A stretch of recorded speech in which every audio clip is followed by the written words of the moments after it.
Hey guys, welcome back. In today's video, I'll be showing you how to add a smooth slow motion effect on CapCut PC. So let's get started.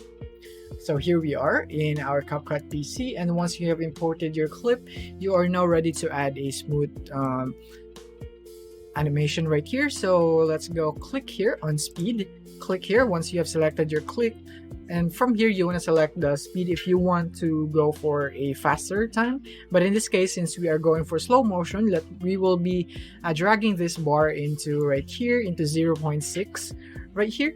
And when you play this video, it will be like this right here. And as you can see, it's not really good. I think it's very choppy, but when you do this right here, click on the smooth slow motion right here, expand this, click on it, and then go for optical flow right here. And when you play it now, it's much smoother right here because of the optical flow or smooth slow motion effect right here.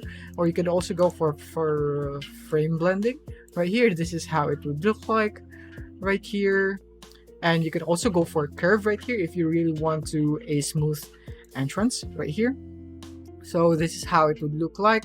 So as it goes to the clip right here, as you can see in the curve right here, it would gradually slow down right here, right there. And as you can see, when it reaches here, as you can see, it's going fast. Sorry, it's the opposite.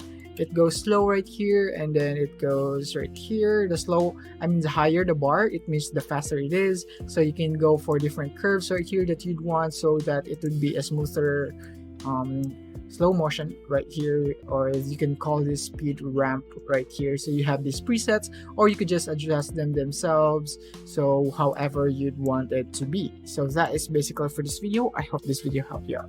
If you have found this video helpful, simply leave a like below or subscribe because it helps me reach more people. See you soon.